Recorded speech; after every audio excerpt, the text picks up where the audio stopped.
el tema de la apologética, ¿cierto? Que también es un tema de poder defender nuestra fe, que nos ayuda a poder defender nuestra fe en todo ámbito, incluso con aquellos que puedan conocer mucho más cosas que nosotros. Pero también creo que es importante resaltar en este tiempo la autoridad, ¿cierto? Y como yo le decía la semana pasada, la revelación especial que tiene la Escritura, ¿ya? Y yo quiero compartir esta última parte acerca de Romanos capítulo 10 y vamos a hablar, en realidad tomé un solo texto para el título más que todo, pero voy a hablar casi de los primeros 17 versículos de Romanos, así que capítulo 10. Así que vamos a... La fe viene por el oír la palabra de Dios, ¿ya? Ese es mi tema. La fe viene por el oír la palabra de Dios. Y el apóstol Pablo acá estaba haciendo algo súper interesante en su exposición sistemática de la doctrina de la salvación. Entonces, él nos dice que la gracia viene a través de la fe en Jesucristo. Entonces ahí en el capítulo 10 encontramos en medio de una sección más amplia, que en realidad, ¿cierto? Si uno debería leer en estos capítulos el 9, el 10 y el 11, solamente nos vamos a dedicar al 10. Pero en esta sección más amplia, él hace una relación entre el Evangelio, el pueblo de Israel y los gentiles, ¿ya? Y ahí en el capítulo 10 hace un análisis desde el verso 11 en adelante de algunos temas súper interesantes que nos van a llevar, ¿cierto?, a entender que la fe viene por el oír. Pero ¿qué tienes que oír? ¿Qué deberíamos oír para que tengamos fe? Voy a lo siguiente. El verso 11 de este capítulo, del capítulo 10 de la carta a los Romanos, dice, pues la Escritura dice, todo aquel que en él creyere no será avergonzado. Todo aquel que en él creyere no será avergonzado. Este versículo es una cita de Isaías 28:16. Pablo utiliza esta profecía del Antiguo Testamento para demostrar que la idea de que la fe en el Mesías trae seguridad y no vergüenza no es una enseñanza nueva, sino que ya estaba anticipada en la Escritura hebrea. La vergüenza en este caso, en este contexto, no es solo un sentimiento de culpa, sino la humillación pública de haber confiado o en algo o en alguien que falla. Si nosotros podemos, el que en él creyere no será avergonzado, ¿cierto? ¿Cuál sería el ser avergonzado? Creer en algo o en alguien que finalmente falla. En este caso, el apóstol Pablo sigue diciendo, ¿cierto?, lo que ya habíamos visto en el capítulo 7, de la vergüenza de haber creído en la ley. De la vergüenza de que yo confié en la ley, que la ley me iba a salvar, pero finalmente no me salvó, sino que me condenó. Entonces, Pablo comienza este pasaje y dice que nosotros que podemos confiar en Cristo, ¿ya?, todo aquel que en él creyere, dice, no será avergonzado, dándonos una confianza distinta, ¿ya? Una persona en la que nosotros podemos sí realmente colocar nuestra confianza. ¿Por qué? Porque no hay diferencia, dice el verso 12, entre judío y griego, pues el mismo que es Señor de todos es rico para con todos los que le invocan. Este es el corazón de la declaración de Pablo en este pasaje. No hay diferencia. No hay diferencia entre judío y griego. Ahora, cuando está hablando en el caso de los judíos, ¿cierto?, representaba a aquellos que tenían la ley de Moisés y la circuncisión y las promesas del pacto. Si usted lee Romanos capítulo 3 o 1 en realidad, se va a dar cuenta, ¿cierto?, de que la promesa la palabra de Dios, la circuncisión y las promesas de Dios venían desde la ley, ¿ya? Y eran depositarias al pueblo judío, no a los gentiles, al pueblo judío. Y los griegos representan acá a todos los demás, ¿ya?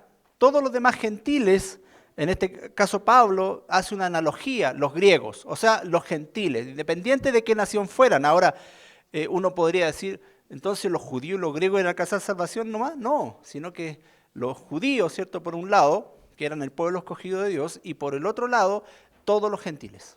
¿Ok? Entonces, Pablo aquí hace una demolición, ¿cierto? A cualquier barrera que se interponga entre la fe y la creencia, en este caso. No hay diferencia de raza, de cultura, de estatus social. Todos pueden acceder al plan de salvación. ¿Ya? No hay ninguna diferencia. O sea, para todos, todo aquel que invocar el nombre del Señor puede ser salvo. Y ahí caímos nosotros, ¿no? Nosotros somos todo aquel.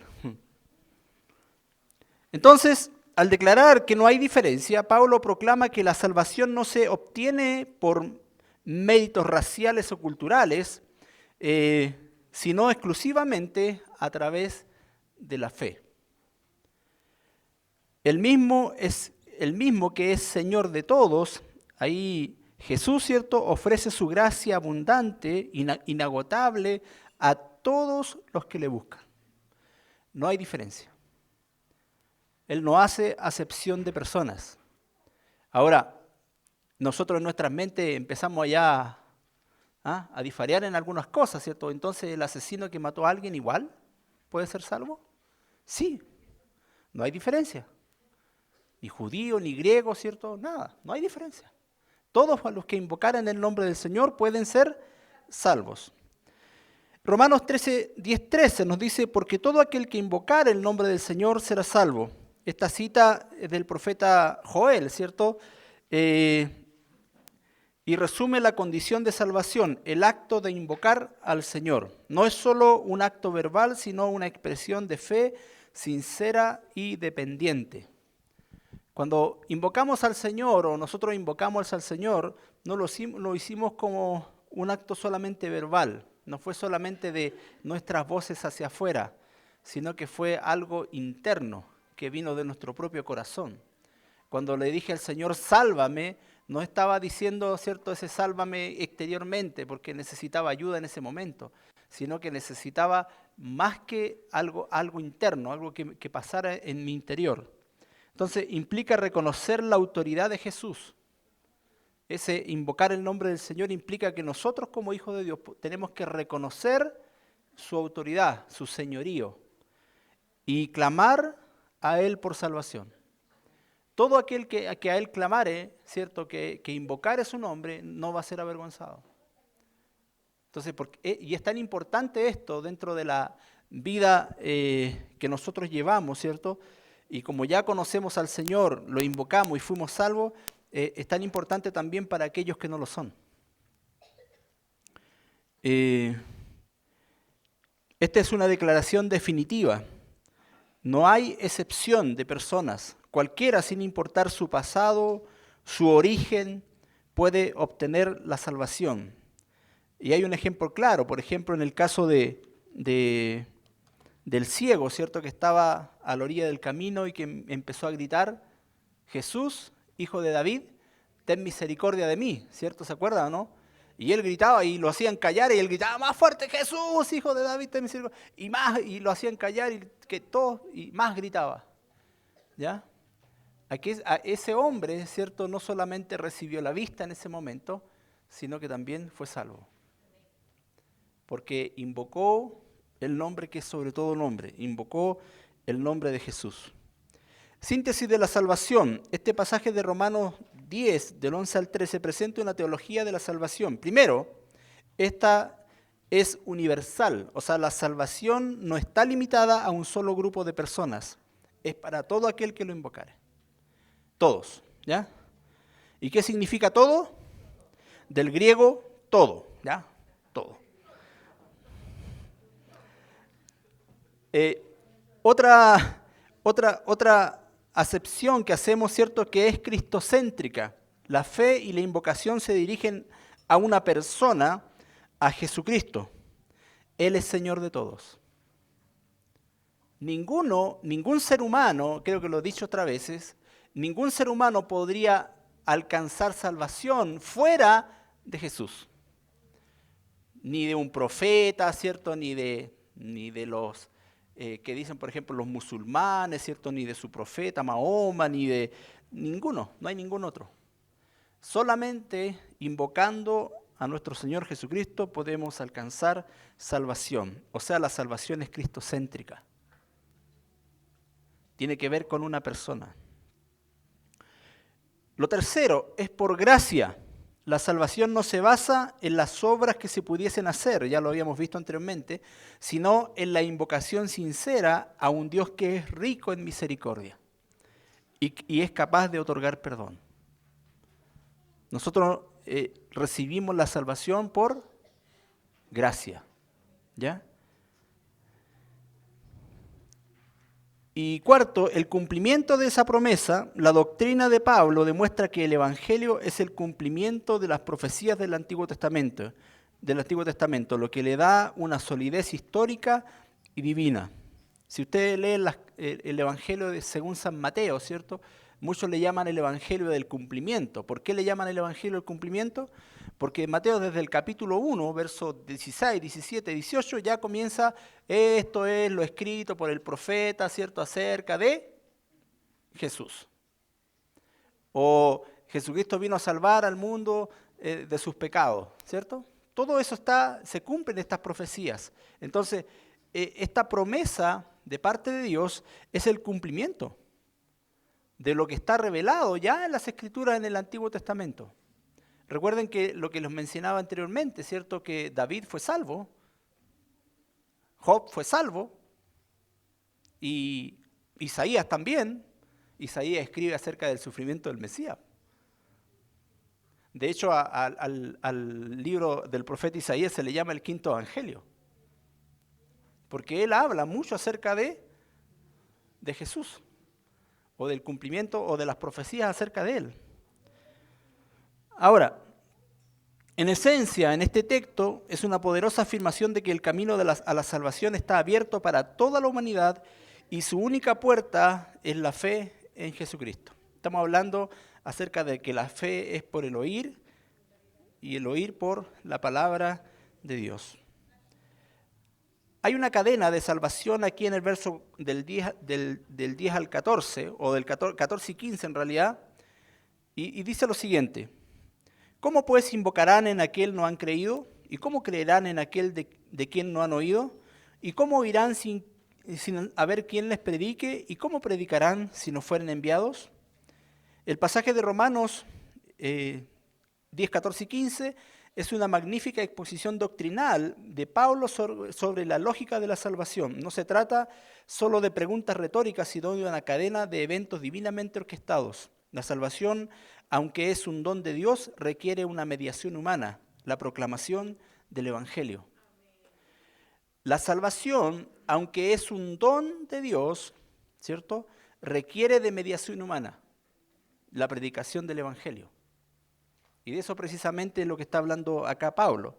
Pablo utiliza estas 4 preguntas interconectadas para construir su argumento irrefutable.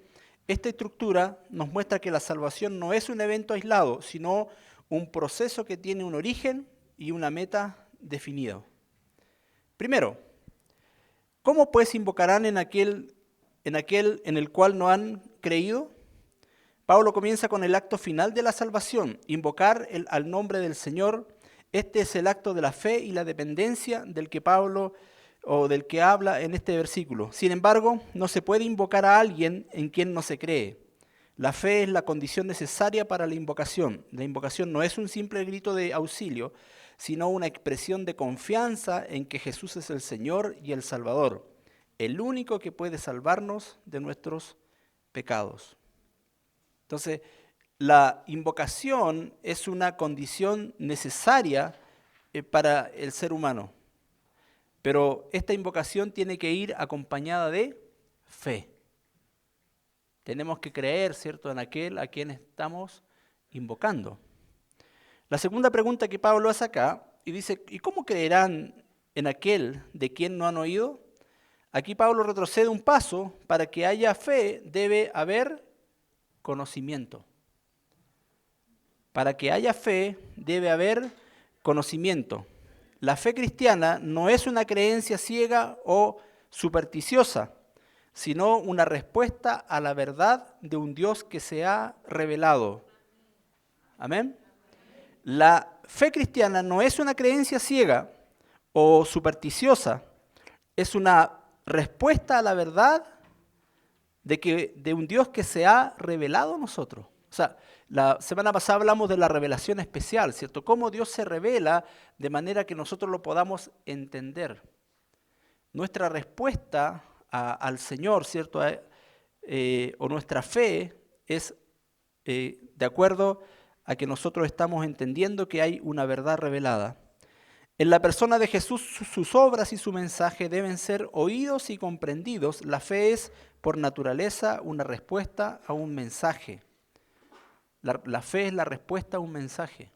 ¿Saben cómo la gente de afuera puede llegar a creer en Cristo? Por el mensaje. El mensaje es súper importante. ¿Cómo creerán en aquel de quien no han oído? Porque tiene que haber un mensaje. Tercero, ¿y cómo oirán sin haber quien les predique? Este es el eslabón más crucial de la cadena. El oír el mensaje no sucede por casualidad, requiere de un predicador, requiere de un mensajero. Esa palabra keruso del griego que significa mensajero, un heraldo. ¿No? Es necesario, ¿cierto?, que para que se pueda oír el mensaje, tiene que haber alguien que lo predique.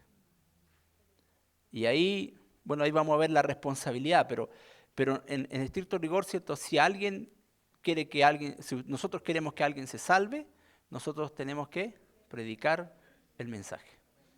¿Amén? Porque el mensaje del Evangelio, la buena noticia, es lo único que va a traer fe a esa persona para que pueda reconocer a Jesús. No hay otra manera. Muchos dicen afuera, y ustedes yo creo que lo han escuchado, pero si yo creo en Dios, el tema es que hasta los demonios creen y tiemblan, dice la Escritura, ¿no? El gran problema de la sociedad de hoy es que no crean en Jesucristo. Juan 3, 18 creo que es, dice que todo aquel que, los que no han creído ya han sido condenados porque no han creído en el unigénito Hijo de Dios. O sea, todo el mundo está condenado por no haber creído en Cristo. Entonces nosotros tenemos que llevar el mensaje para aquellos que no conocen al Señor puedan creer. Cuarto, ¿y cómo predicarán si no fueren enviados? La cadena culmina con esta acción de enviar. Un predicador no actúa por su propia iniciativa, ¿ya?, sino que es enviado en el contexto bíblico. Tenemos que enviar. Yo me imagino, ¿cierto?, cuando ahora, por ejemplo, Omar, ¿cierto?, Marcia y todo el equipo que está ahí, se entienden, ¿cierto?, de que fueron enviados, ¿o no? Y enviados por la iglesia. Tiene que haber alguien que envíe predicadores para que ese predicador pueda predicar. Y es tan importante eso porque al ser enviado significa que hay autoridad.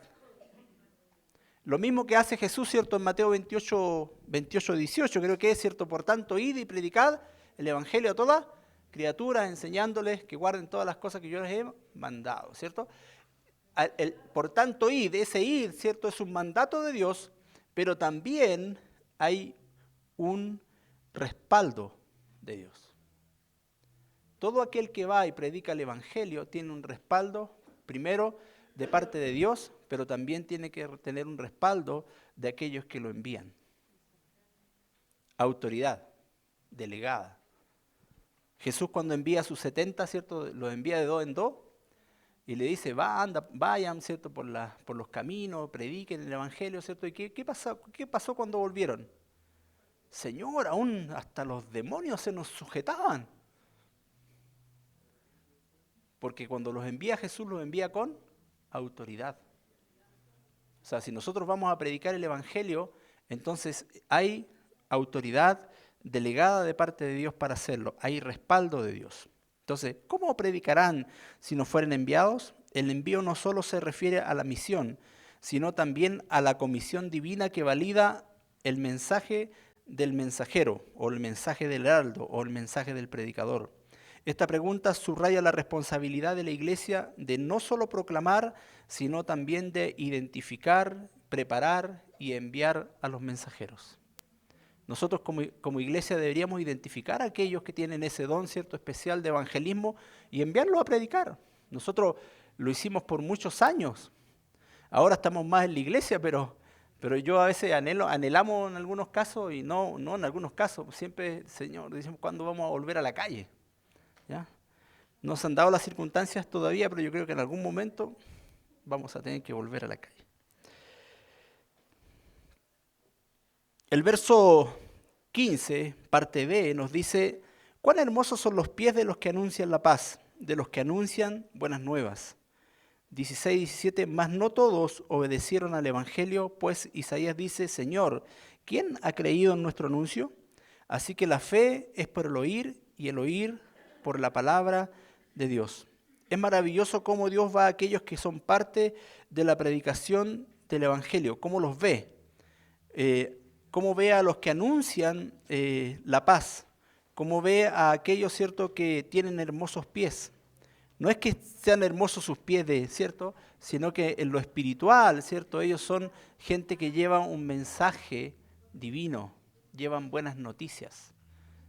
Imagínense cómo nos encontrábamos nosotros, y uno tiene que mirar hacia atrás, ¿cierto?, cómo nos encontrábamos nosotros sin Cristo, sin paz.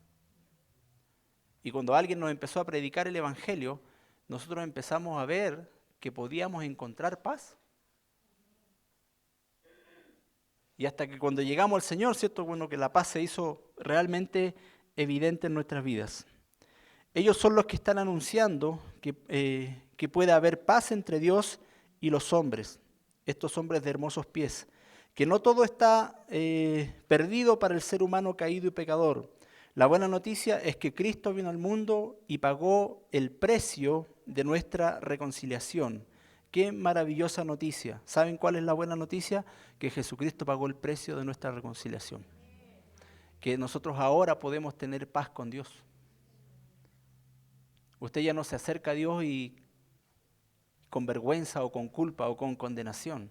Ahora nosotros nos acercamos a Dios de cara a cara, frente a frente.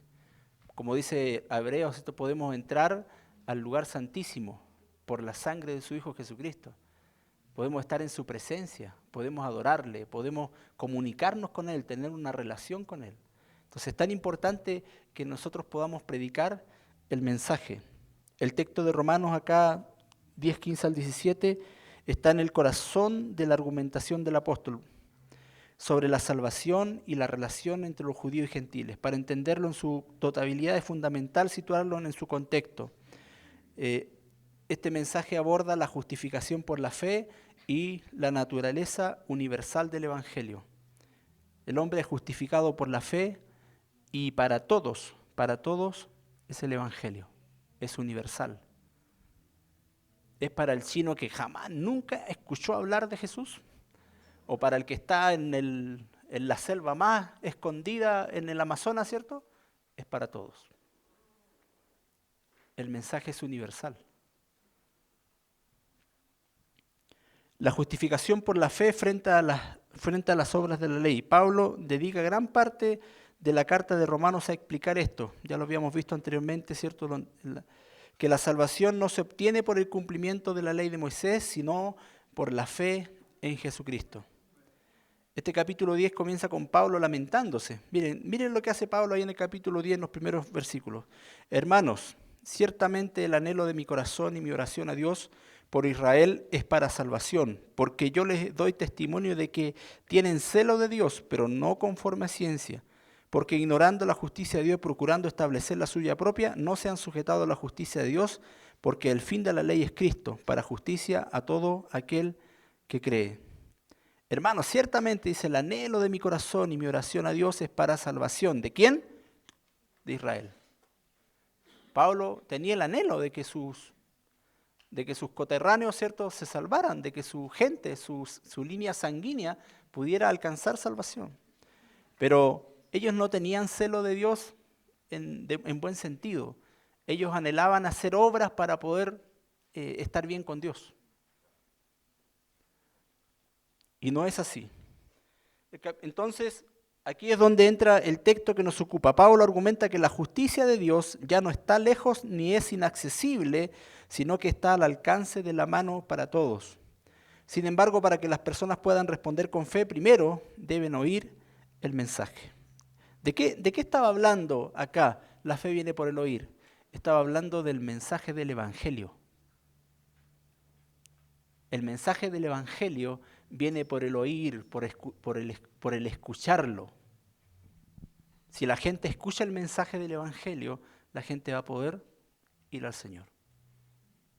Entonces, es tan importante esto, y no estoy hablando de la fe, ¿cierto? Porque muchas veces nosotros usamos la fe para otras cosas. Cuando hablamos de la fe, muchas veces para alcanzar algo, yo tengo fe que esto va a resultar. Pero acá el apóstol Pablo estaba hablando, ¿cierto?, de que la fe viene por el oír el Evangelio, la palabra de Dios. La secuencia de la salvación. Este pasaje de Romanos establece una cadena lógica de salvación. Primero, el envío y la predicación. Todo comienza con Dios enviando mensajeros a aquellos de pies hermosos para proclamar el Evangelio. La belleza de sus pies no es física, sino espiritual, ya que son los portadores de la paz y de las buenas nuevas. Su labor es indispensable. Hay una labor indispensable en el predicador del Evangelio, en el mensajero, en el evangelista, podríamos decirlo así. El envío y la predicación, el oír, la predicación en estos mensajes, de estos mensajeros, permite que las personas oigan la palabra de Dios. La fe puede surgir de la nada, no puede surgir de la nada, sino de un fundamento, la predicación del Evangelio. La fe surge de un fundamento, la predicación del Evangelio. No va a surgir de la nada. A no ser que, como mostraron un testimonio hace poco tiempo atrás, ¿cierto?, de que a un musulmán se le apareció el Señor. Y él le predicó. No hubo ningún predicador que fuera para allá, entonces se le apareció él mismo y le predicó. ¿Ya? Y se convirtió al Señor. Pero la predicación del Evangelio es fundamental para que la gente pueda oír y pueda tener fe.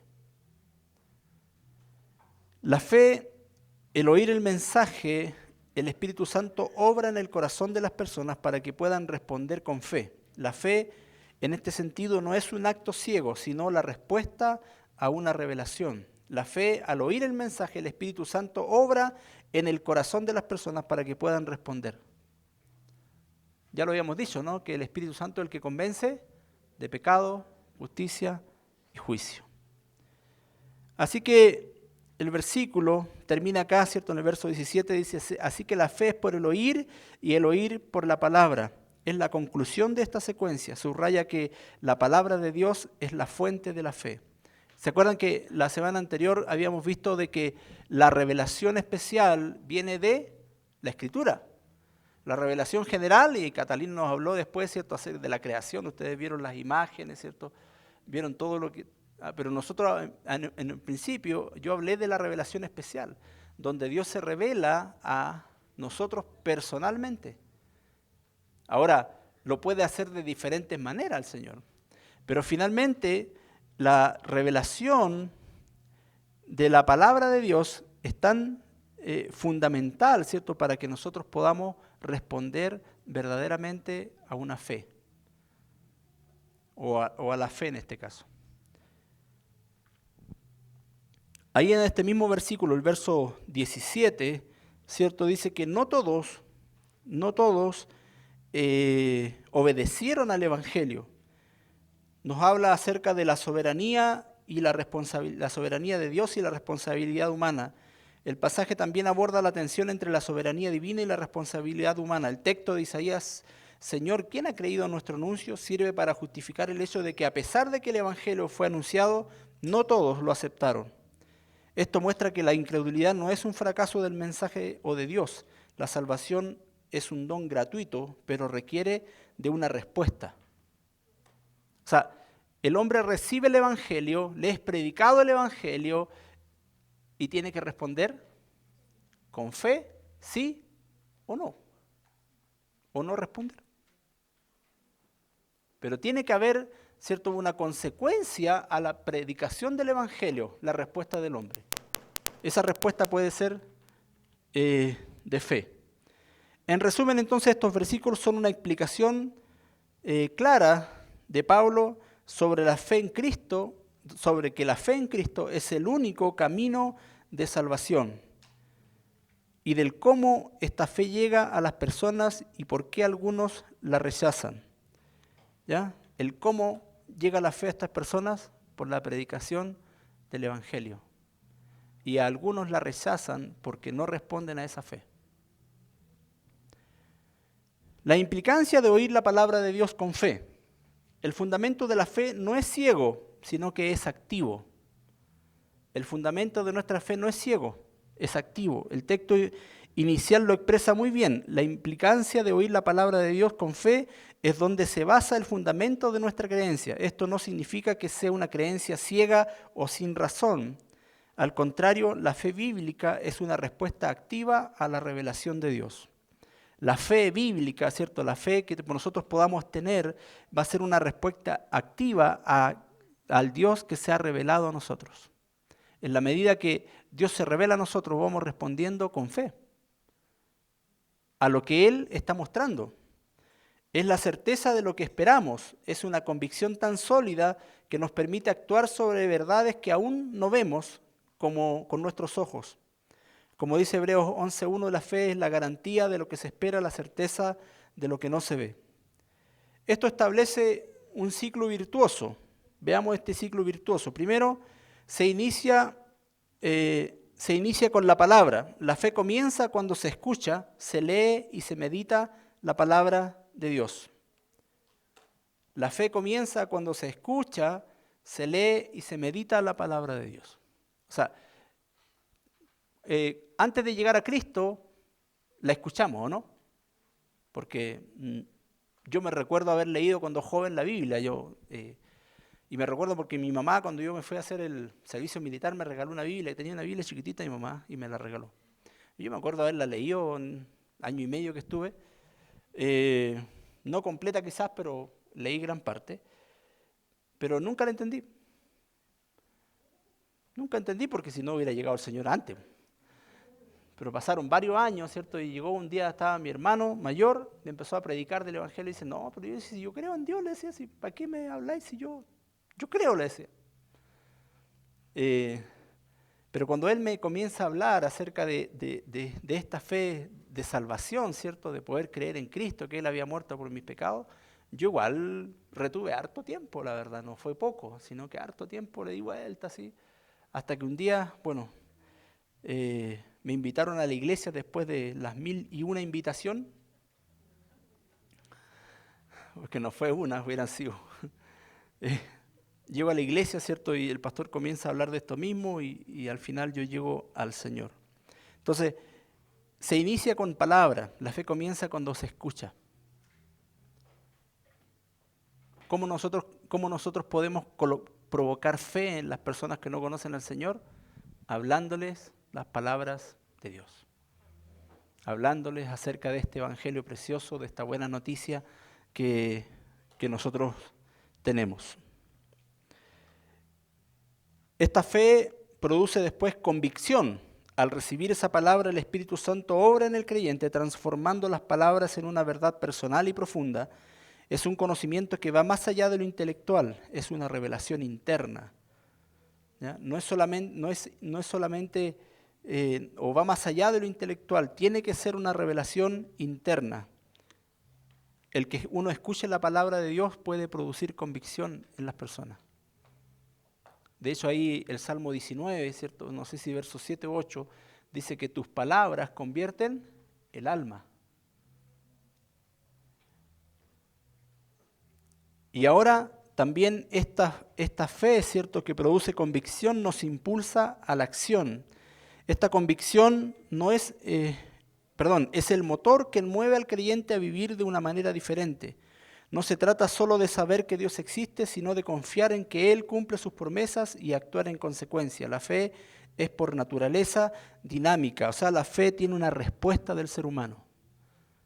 La fe, ¿cierto?, que nosotros creemos, tenemos, ¿cierto?, nuestra creencia tiene que tener una respuesta en los demás.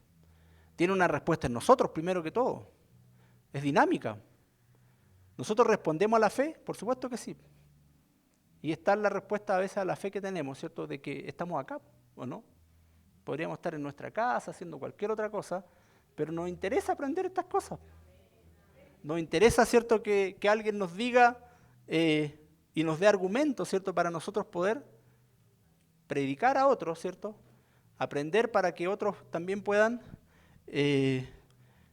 escuchar a través de nosotros. La fe, entonces, trae consecuencias naturales. ¿Cuál es la consecuencia natural de la fe? El cambio de vida. ¿Saben? La fe trae una consecuencia natural en el ser humano, trae cambio de vida. Lo vimos anteriormente, estábamos hablando, ¿cierto?, de que nosotros hemos muerto al pecado y ahora empezamos a vivir para el Señor, una nueva vida. La consecuencia de la fe, ¿cierto?, es un cambio de vida. Este es un punto crucial en la fe genuina, no se queda en la esfera privada de la creencia, sino que se manifiesta en acciones concretas. ¿Ya?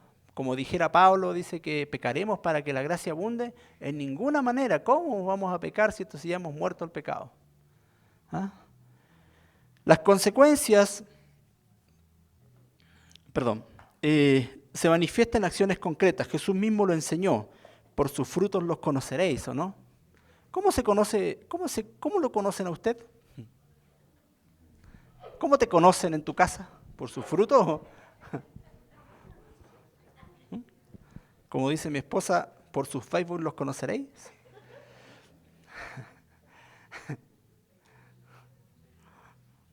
Porque todos lo publican. Aún lo que no deben publicar.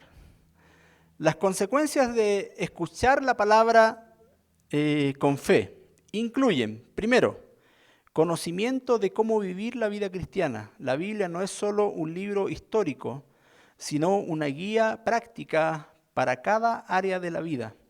La fe nos permite entenderla y aplicarla, desde cómo tratar a los demás hasta cómo manejar nuestras finanzas o enfrentar el sufrimiento.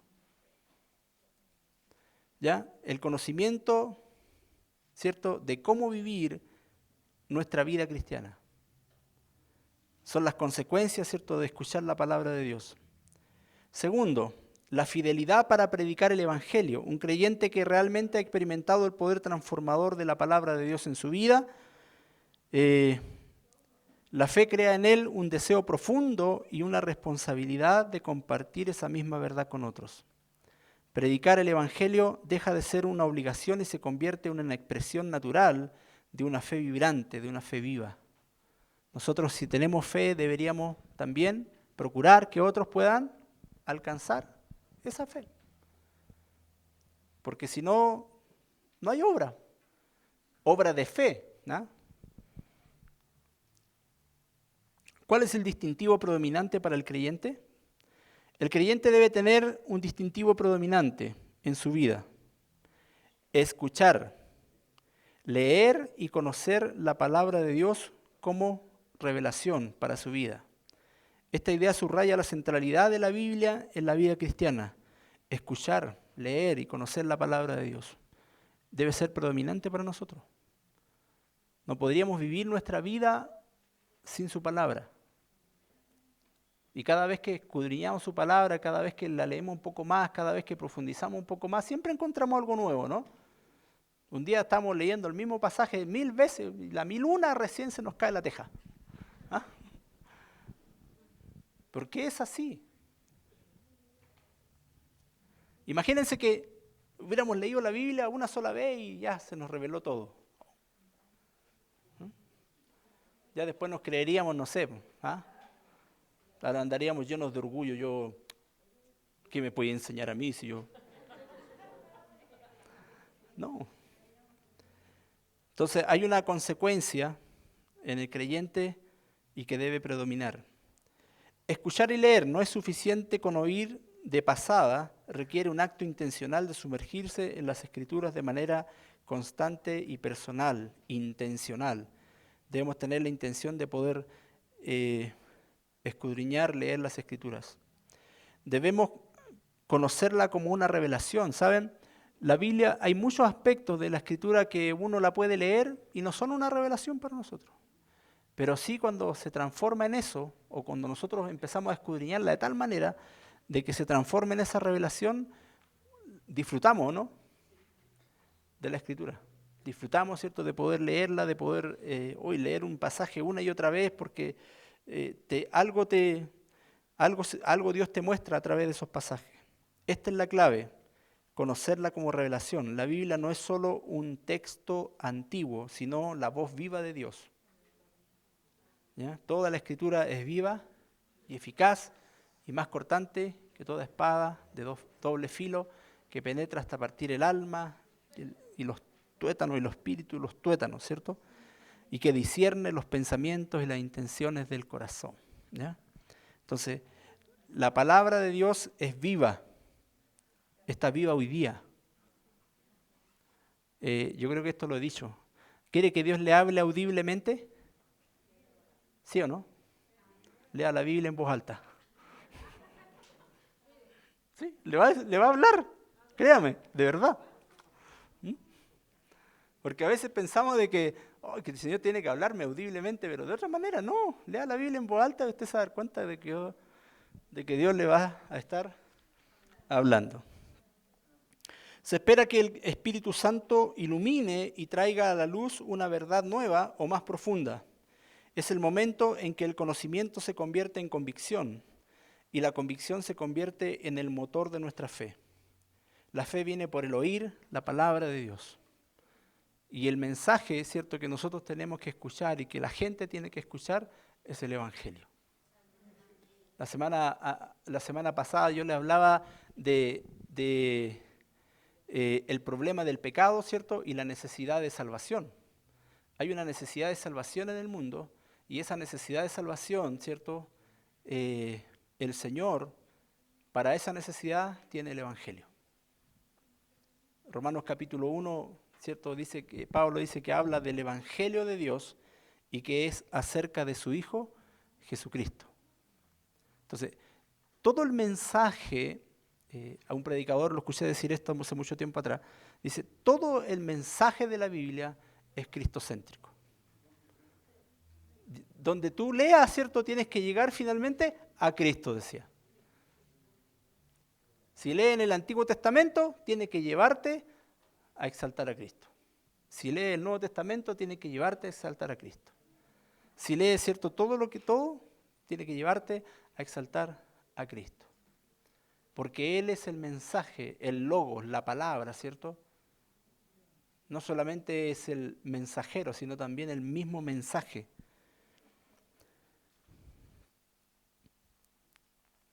Se describe un proceso vital en la vida del creyente. La fe no es el punto de partida, sino el resultado de oír la palabra de Dios. Esta fe, a su vez, no es estática, sino que se manifiesta en un cambio de vida visible y en el impulso de compartir el Evangelio, lo que demuestra que la fe es auténtica. ¿Cómo demostramos nosotros que nuestra fe es auténtica?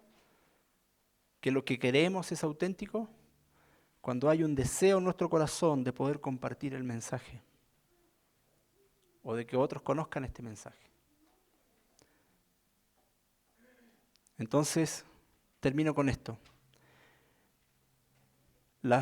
Se describe como el proceso vital, entonces, en la vida del creyente. La fe no es el punto de partida, sino el resultado de oír la palabra de Dios. Si queremos tener fe, nosotros tenemos que escuchar su palabra. Si queremos que nuestra fe crezca, tenemos que oír su palabra. porque es la única forma, ¿cierto?, que podamos crecer nosotros y que también podamos hablar del mensaje. ¿Cuál es el mensaje? El Evangelio. Amén. Que Dios les bendiga.